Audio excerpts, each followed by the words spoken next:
Krishna, the Supreme Personality of Godhead, by A.C. Bhaktivedanta Swami, Prabhupāda. Chapter 34. The Gopis' Feelings of Separation. The Gopis of Vrindavan were so attached to Krishna that they were not satisfied simply with the rasa dance at night. They wanted to associate with him and enjoy his company during the daytime also. When Krishna went to the forest with his cowherd boyfriends and cows, the Gopis did not physically take part, but their hearts went with him.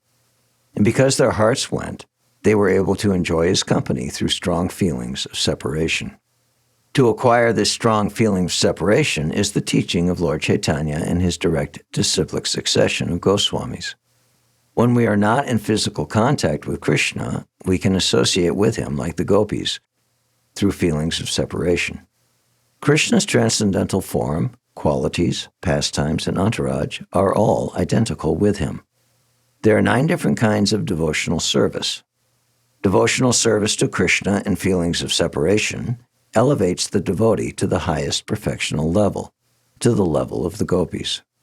It is stated in Śrīmad-Bhāgavatam's prayer to the 6 Goswamis that they left the material opulences of government service and the princely status of life and went to Vrindavan, where they lived just like ordinary mendicants, begging from door to door.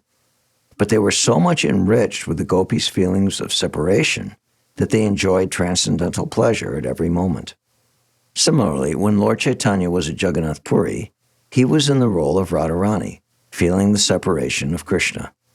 Those who are in the disciplic succession of the Madhva Gaudiya Sampradaya should also feel the separation of Krishna, worship his transcendental form, and discuss his transcendental teachings, his pastimes, his qualities, his entourage, and his associations. The spiritual masters should enrich the devotees to the highest devotional perfection. Feeling constant separation while engaged in the service of the Lord is the perfection of Krishna consciousness. The Gopis used to discuss Krishna amongst themselves, and their talks were as follows. "My dear friends," one Gopi said, "do you know that when Krishna lies on the ground, he rests on his left elbow and his head rests on his left hand? He moves his attractive eyebrows while playing his flute with his delicate fingers.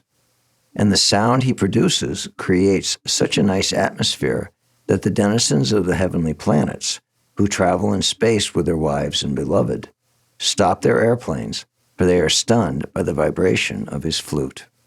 The wives of the demigods who are seated in the plains then become very much ashamed of their singing and musical qualifications. Not only that, but they become afflicted with conjugal love, and their hair and tightened dresses immediately loosen." Another Gopi said, "My dear friends, Krishna is so beautiful that the goddess of fortune always remains on his chest, and he is always adorned with a golden necklace. Beautiful Krishna plays his flute in order to enliven the hearts of many devotees. He is the only friend of the suffering living entities. When he plays his flute, all the cows and other animals of Vrindavan, although engaged in eating, simply take a morsel of food in their mouths and stop chewing. Their ears raise up and they become stunned. They do not appear alive, but like painted animals. Krishna's flute playing is so attractive that even the animals become enchanted, and what to speak of ourselves." Another Gopi said, "My dear friends, not only living animals, but even inanimate objects like the rivers and lakes of Vrindavan also become stunned when Krishna passes with peacock feathers on his head and his body smeared with the minerals of Vrindavan. With leaves and flowers decorating his body, he looks like some hero. When he plays on his flute and calls the cows with Balaram, the river Jamuna stops flowing and waits for the air to carry dust from his lotus feet. The river Jamuna is unfortunate like us. It does not get Krishna's mercy. The river simply remains stunned, stopping its waves, just as we also stop crying out of frustration for Krishna." In the absence of Krishna, the Gopis were constantly shedding tears, but sometimes when they expected that Krishna was coming, they would stop crying. But when they saw that Krishna was not coming, then again they would become frustrated and begin to cry. Krishna is the original personality of Godhead, the origin of all Vishnu forms. and the cowherd boys are all demigods. Lord Vishnu is always worshipped and surrounded by different demigods like Lord Shiva, Lord Brahma, Indra, Chandra, and others. When Krishna traveled through the Vrindavan forest or walked on the Govardhan hill, he was accompanied by the cowherd boys. While walking, he played his flute just to call his cows. Just by his association, the trees, plants, and other vegetation in the forest immediately became Krishna conscious. A Krishna conscious person sacrifices everything for Krishna. Although trees and plants are not very advanced in consciousness, by the association of Krishna and his friends, they also became Krishna conscious. They then want to deliver everything, whatever they have, their fruits, flowers, and the honey incessantly falling from their branches. When Krishna walked on the bank of the Jamuna, he was seen nicely decorated with tilak on his head. He was garlanded with different kinds of forest flowers, and his body was smeared by the pulp of sandalwood and tulsi leaves. The bumblebees became mad after the treasure and sweet nectar of the atmosphere. Being pleased by the humming sound of the bees, Krishna would play his flute, and together the sounds became so sweet to hear that the aquatics, the cranes, swans, and ducks, and other birds were charmed. Instead of swimming or flying, they became stunned. They closed their eyes and entered a trance of meditation and worship of Krishna. One gopi said, "My dear friend, Krishna and Balaram are nicely dressed with earrings and pearl necklaces. They enjoy themselves on the top of Govardhan Hill, and everything becomes absorbed in transcendental pleasure when Krishna plays on his flute, charming the whole created manifestation. When he plays, the clouds stop their loud thundering out of fear of him. Rather than disturb the vibration of his flute, they respond with mild thunder and so congratulate Krishna, their friend. Krishna is accepted as the friend of the cloud because both the cloud and Krishna satisfy the people when they are disturbed. When the people are burning due to excessive heat, the cloud satisfies them with rain.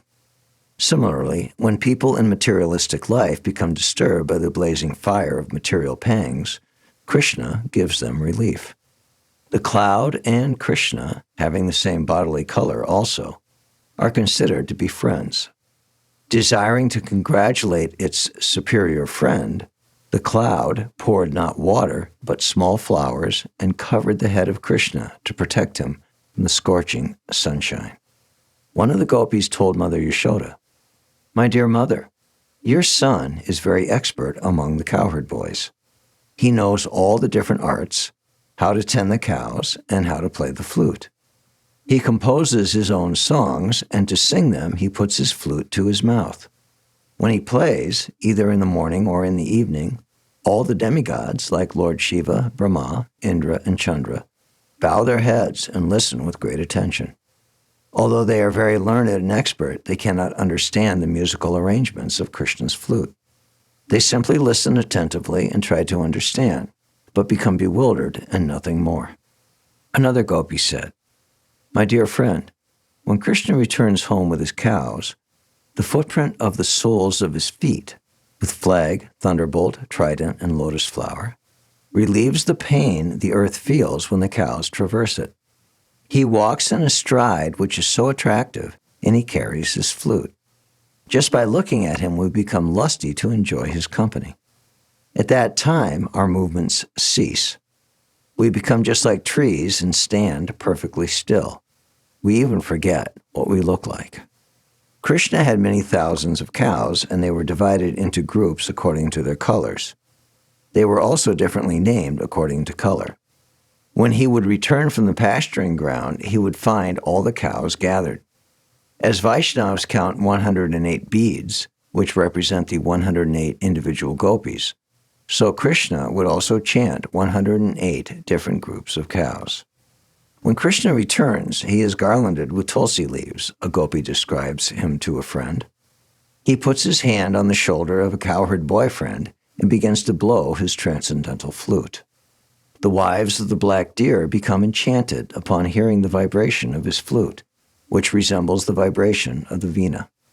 The deer come to Krishna and become so charmed that they stand still, forgetting their homes and husbands. Like us, who are enchanted by the ocean of the transcendental qualities of Krishna, The she-deer become enchanted by the vibration of his flute.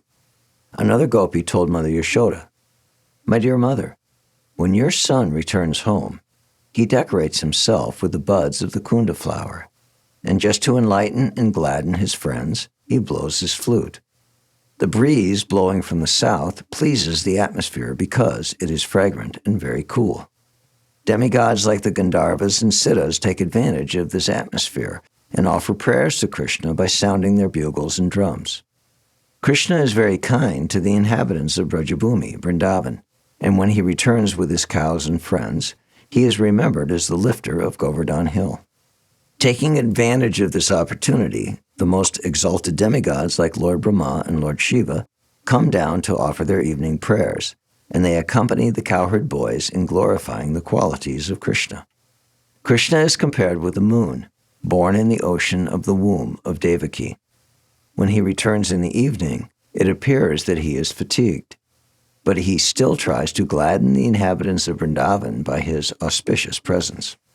When Krishna returns, garlanded with flowers, his face looks beautiful. He walks into Vrindavan with a stride just like the elephant and slowly enters his home. Upon his return, the men, women, and cows of Vrindavan immediately forget the scorching heat of the day. Such descriptions of Krishna's transcendental pastimes and activities were remembered by the gopis during his absence from Vrindavan. They give us some idea of Krishna's attraction. Everyone and everything is attracted to Krishna. That is the perfect description of Krishna's attraction. The example of the gopis is very instructive to persons who are trying to be absorbed in Krishna consciousness. One can very easily associate with Krishna simply by remembering his transcendental pastimes. Everyone has a tendency to love someone. That Krishna should be the object of love is the central point of Krishna consciousness. By constantly chanting the Hare Krishna mantra and remembering the transcendental pastimes of Krishna, one can be fully in Krishna consciousness and thus make his life sublime and fruitful. Thus ends the Bhaktivedanta purport of the 34th chapter of Krishna, the Gopis' feelings of separation. Thank you for listening. For more, click here.